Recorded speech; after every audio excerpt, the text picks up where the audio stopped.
Sous les frondaisons bruissantes du XIXe siècle, dans une époque où science et mysticisme s'entrelacent dans une danse confuse, un homme se lève contre l'oubli.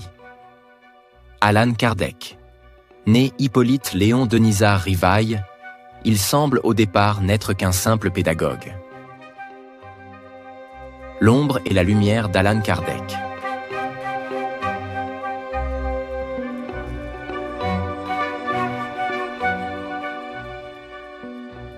Hippolyte naît en 1804 à Lyon, une ville dont les rues pavées et les églises rayonnantes bruissent encore des échos de la royauté. Très jeune, il se distingue par sa curiosité insatiable. Contrairement aux autres enfants qui s'égarent dans des jeux futiles, lui se pose des questions. Où va l'âme après la mort?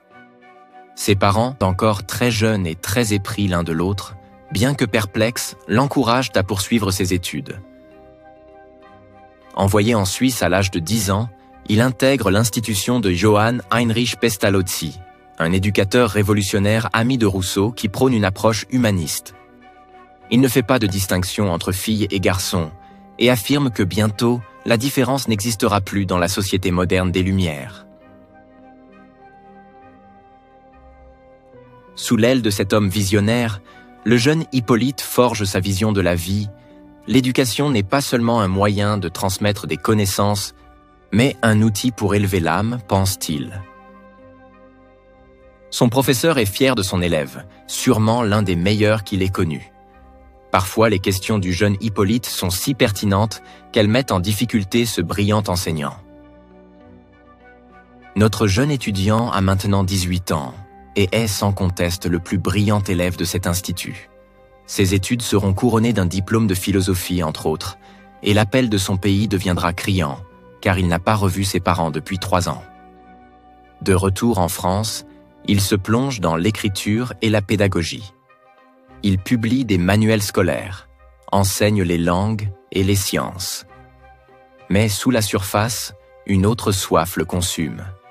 Fasciné par les récits de fantômes et les témoignages d'expériences inexpliquées, il commence à fréquenter des cercles où l'on évoque l'au-delà. C'est dans l'un de ces salons, en 1854, qu'il entend parler pour la première fois des tables tournantes. Au début, il reste sceptique. Un pédagogue n'a pas de temps à perdre avec ses superstitions, se dit-il. Pourtant, une curiosité insidieuse l'encourage à assister à une séance.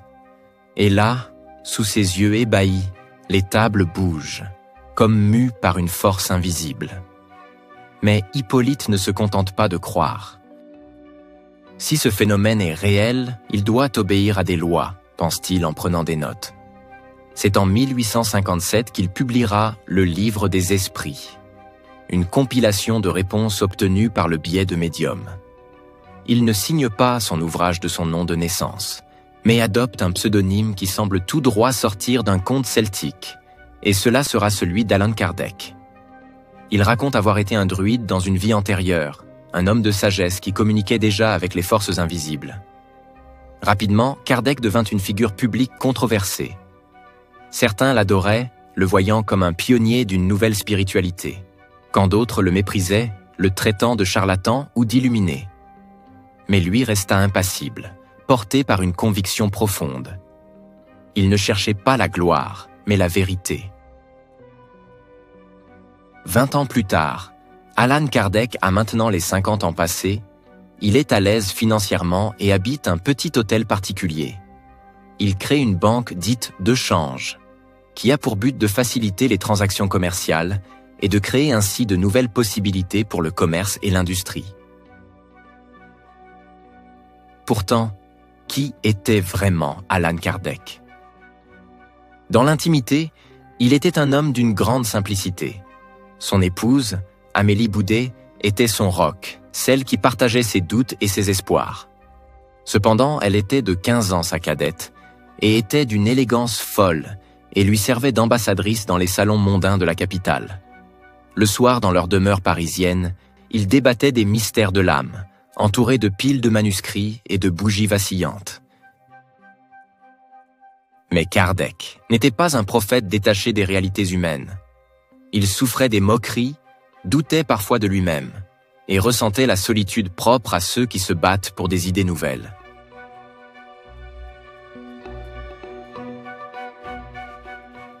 Jusqu'à sa mort en 1869, Allan Kardec travaillera sans relâche à structurer la doctrine spirite.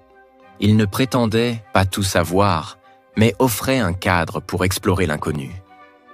Selon lui, la vie après la mort n'était pas une fin, mais juste un passage, une chance de progresser dans une succession infinie d'existences.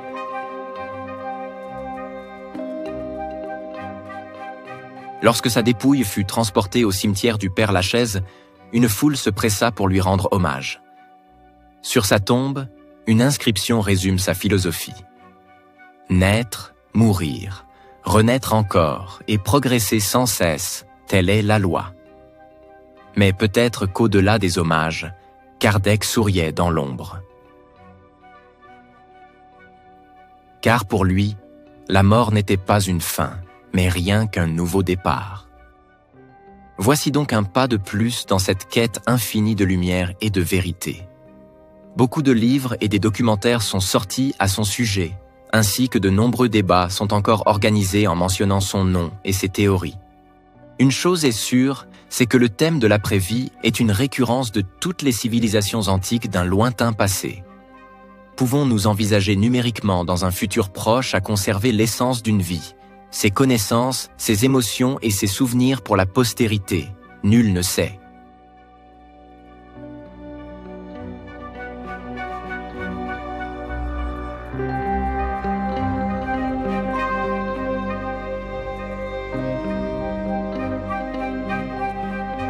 Merci d'avoir suivi ce programme court de l'unité de production de Mythes et légendes en question.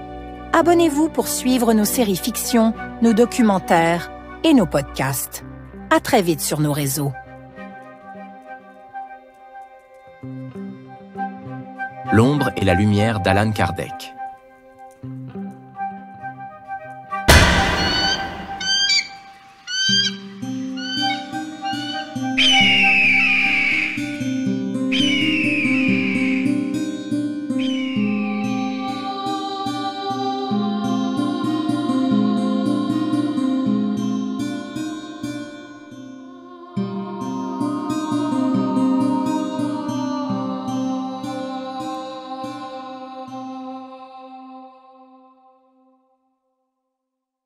The Time Machine.